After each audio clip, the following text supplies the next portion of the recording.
നമസ്കാരം. പത്രവാർത്തകളിലേക്ക് സ്വാഗതം. ഞാൻ ആതിര, എന്നോടൊപ്പം സുഹിത്ത്. ഇന്ന് വായനാ ദിനമാണ്. നിങ്ങൾ എത്ര പേര് വായിക്കുമെന്ന് എനിക്കറിയില്ല, പക്ഷെ പേഴ്സണലി എനിക്ക് എപ്പോഴും ഒരു വായനാ ദിനമാണ്.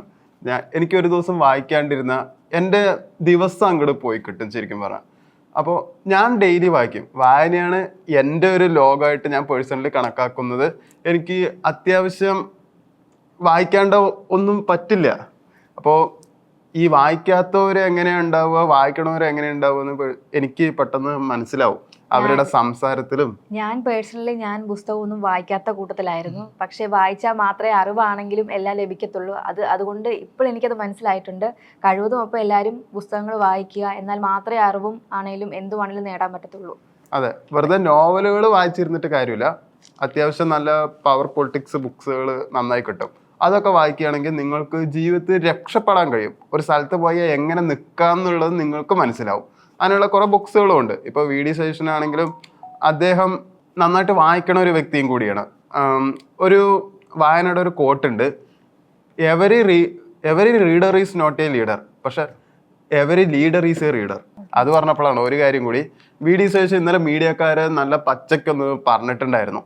അത് ശരിക്കും പറഞ്ഞാൽ പിണറായി വിജയൻ ഒന്ന് താങ്ങിയതും കൂടിയാണ്. വി.ഡി. സതീശൻ ഒരു കാര്യം പറഞ്ഞിട്ടുണ്ടായിരുന്നു, ഇതിനു മുമ്പ് ഈ കസേരയിൽ ഇരുന്ന വ്യക്തിയെ നിങ്ങൾ എന്തെങ്കിലും ചോദ്യം ചോദിച്ചിട്ടുണ്ടോ?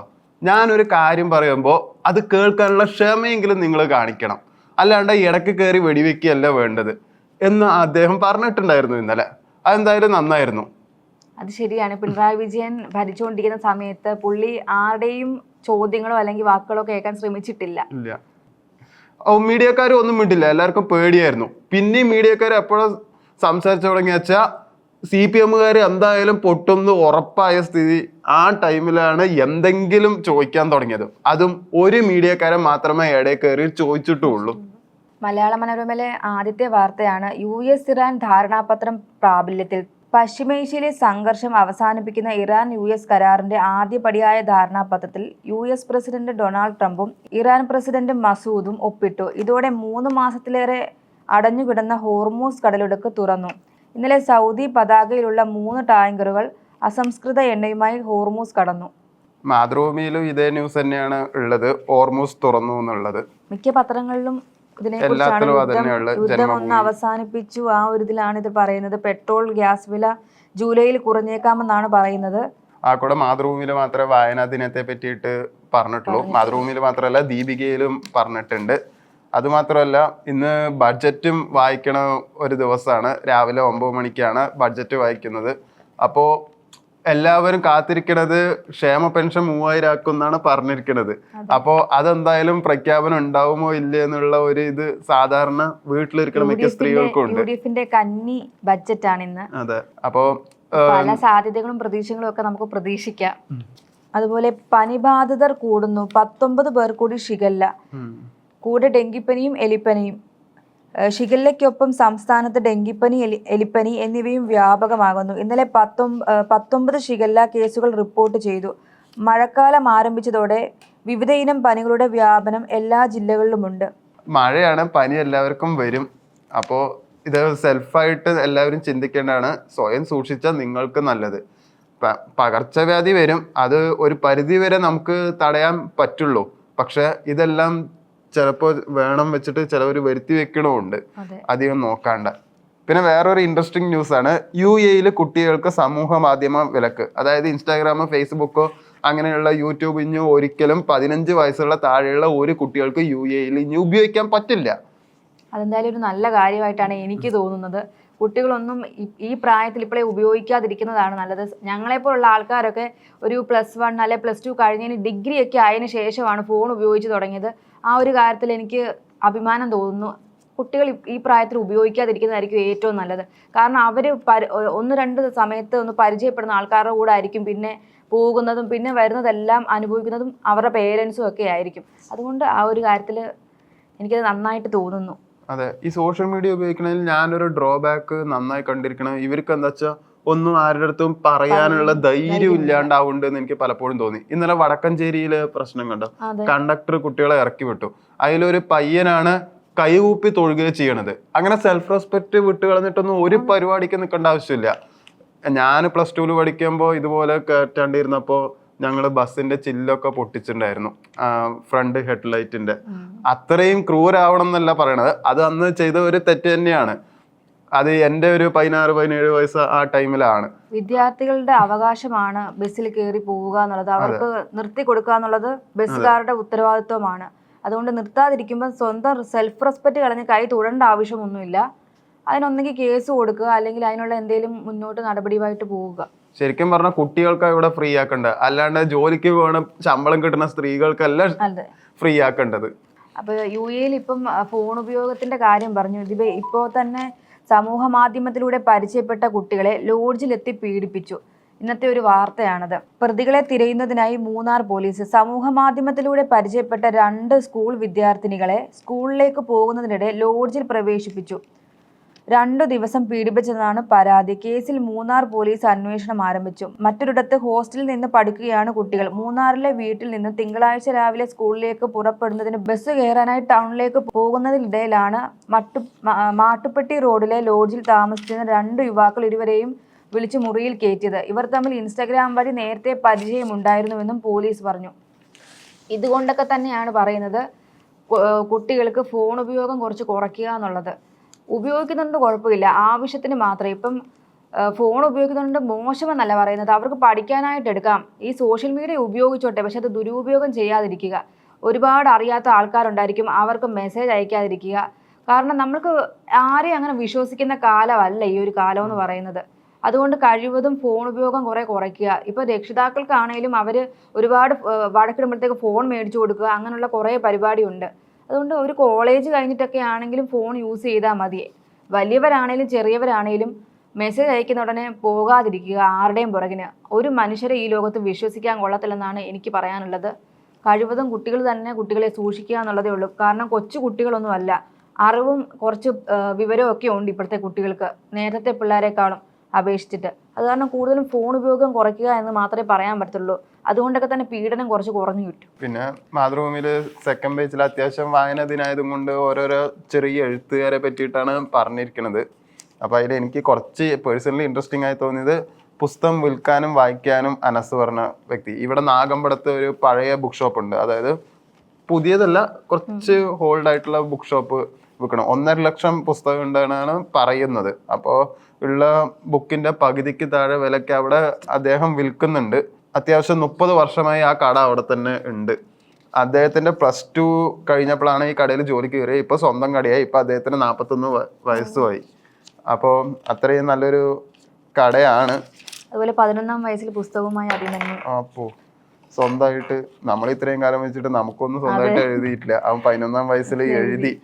അപ്പോൾ പേഴ്സണലി നമുക്ക് ചെറിയൊരു ജലസി തോന്നും, നമുക്ക് എന്തുകൊണ്ട് ചെയ്യാൻ പറ്റിയില്ല എന്നുള്ളത്. പൊതുവെ എല്ലാവരും ഇപ്പൊ വായന നല്ല കുറവാണ്. അത് എല്ലാവരുടെയും ഇതൊന്നും മനസ്സിലാവുന്നുമുണ്ട്. കുട്ടികളാണെങ്കിലും മുതിർന്നവരാണെങ്കിലും ഇപ്പൊ കൂടുതലും ഫോൺ യൂസ് ആണ്. ഇന്നത്തെ പത്രത്തിൽ കണ്ടതുകൊണ്ടല്ല, പറഞ്ഞു പോകുന്നതാ. അങ്ങനെയാണ്, ഇനിയിപ്പോ പറഞ്ഞിട്ട് കാര്യമില്ല. ഇപ്പോ ഒരു പുതിയ സർവേ പ്രകാരം 2030-35 ആവുമ്പോ ഫോൺ യൂസ് ചെയ്യാണ്ട് ഗ്രാമത്തില് ഇരിക്കണ ആൾക്കാരായിരിക്കും ലക്ഷറി ലൈഫ്. അതും ഒരു ലക്ഷറി ആവുന്നാണ് ഇപ്പൊ പറയണത്. കാരണം ഒരു കാർ വാങ്ങുന്നോ, വീട് വെക്കുന്നതോ, ഒരു വാച്ച് വാങ്ങുന്നോ, ഒരു ഐഫോൺ വാങ്ങുന്നോ ഒന്നും ഇപ്പൊ ലക്ഷറി അല്ല. അതൊക്കെ മാറി. അതൊക്കെ എല്ലാവർക്കും ഇപ്പോൾ അവൈലബിൾ ആണ്. ഇനി പീസ്ഫുൾ ലൈഫ്, ടൈം, ഇതൊക്കെയാണ് ലക്ഷറി. ഏറ്റവും കൂടുതൽ ടൈമുള്ള ആളാണ് ഏറ്റവും കോടീശ്വരനായിട്ട് ഇനി കണക്കാക്കുക എന്ന് പറയുന്നുണ്ട്. കാരണം എല്ലാവർക്കും പല ഇൻവെസ്റ്റ്മെന്റിലൂടെ പല രീതിയിൽ പൈസ ഇപ്പോൾ വരുന്നുണ്ട്. അതുകൊണ്ട് പൈസ കൂടുതലുള്ള ആളാണ് ലക്ഷറി എന്നുള്ള കൺസെപ്റ്റ്. അധികമൊന്നുമില്ല, 2030 ആവുക, ഇനിയിപ്പോൾ 4 വർഷം കൂടിയേ ഉള്ളൂ. 35 ആകുമ്പോഴേക്കും ടോട്ടലി മാറുകയാണ്. അതുകൊണ്ട് ഗ്രാമത്തിൽ ഒരു റിയൽ എസ്റ്റേറ്റ് ഭൂമിയൊക്കെ ഉള്ളവർക്കാണ് ഇപ്പൊ കൂടുതൽ പൈസ. പട്ടണത്തിൽ ജീവിക്കാൻ ഇനി വരെ കമ്മിയാവുന്നാണ് പറയുന്നത്. അതുപോലെ വീണയോട് ED ചോദ്യം ചെയ്തത് 172 ചോദ്യങ്ങൾ. CMRL എക്സാലോജിക് സാമ്പത്തിക ഇടപാടുമായി ബന്ധപ്പെട്ട് ലഭ്യമായ തെളിവുകളുടെയും മൊഴികളുടെയും അടിസ്ഥാനത്തിൽ തയ്യാറാക്കിയ 172 ചോദ്യങ്ങൾക്കാണ് ED വീണയോട് ഉത്തരം തേടിയത്.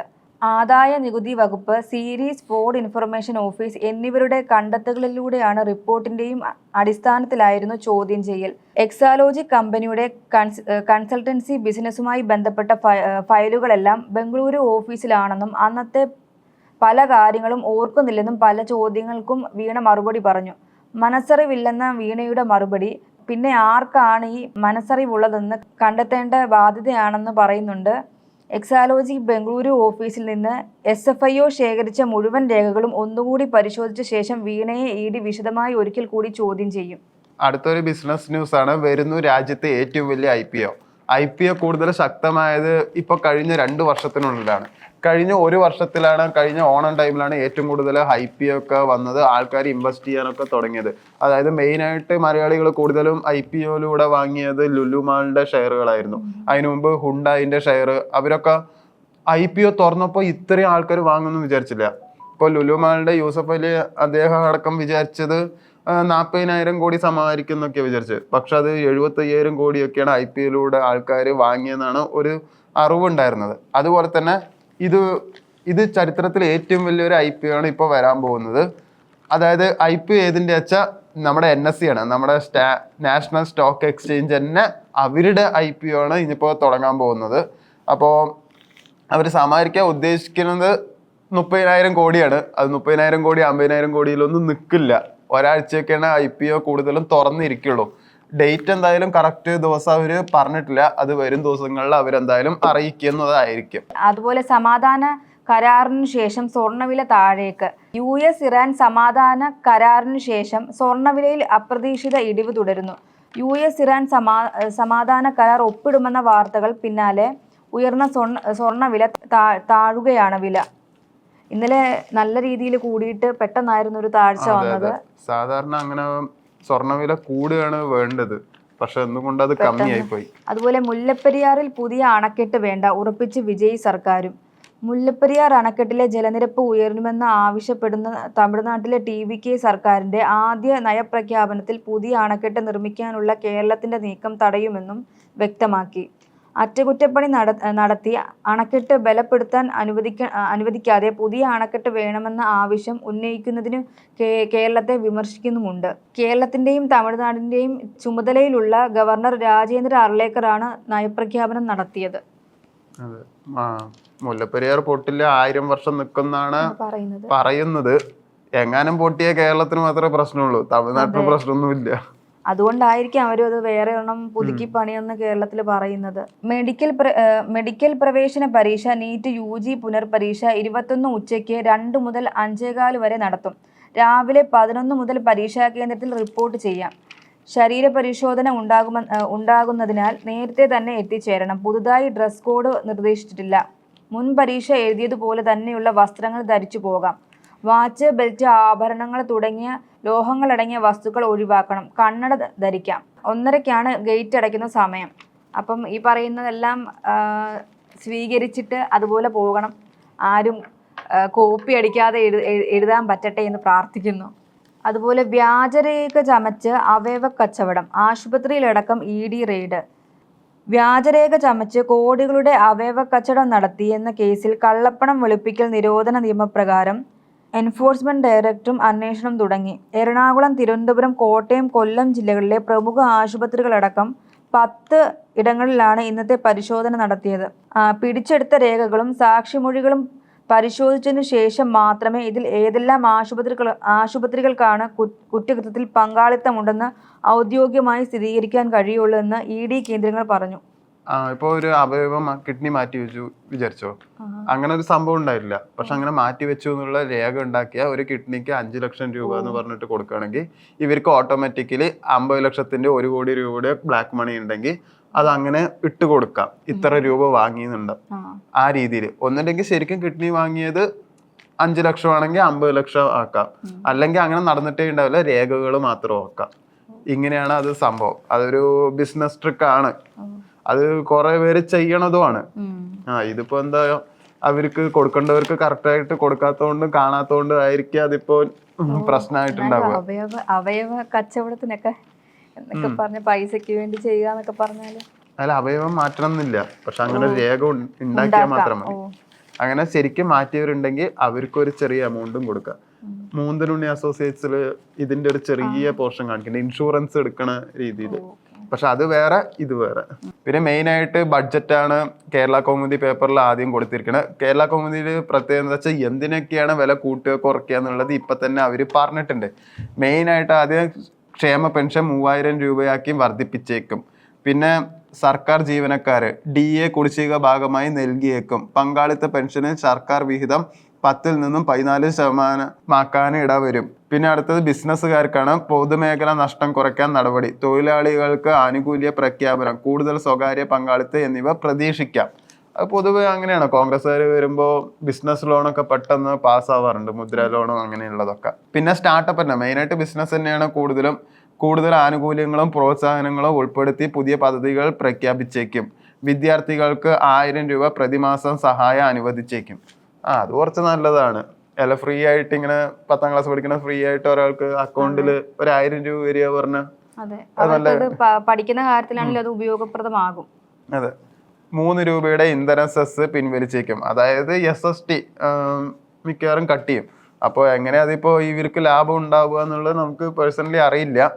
കോളേജ് അധ്യാപകരുടെ ഉൾപ്പെടെ 750 കോടിയുടെ ശമ്പള പരിഷ്കരണം കുടിശ്ശികയിൽ കേന്ദ്രത്തിൽ നിന്ന് നേടിയെടുക്കാൻ ശ്രമിക്കും. പിന്നെ അടുത്ത വരുമാനം കൂട്ടാൻ ഹ്രസ്വകാല ദീർഘകാല പദ്ധതികൾ അവതരിപ്പിച്ചേക്കും. റവന്യൂ വർധനവിന് നികുതി ചോർച്ച തടയാനും നടപടി.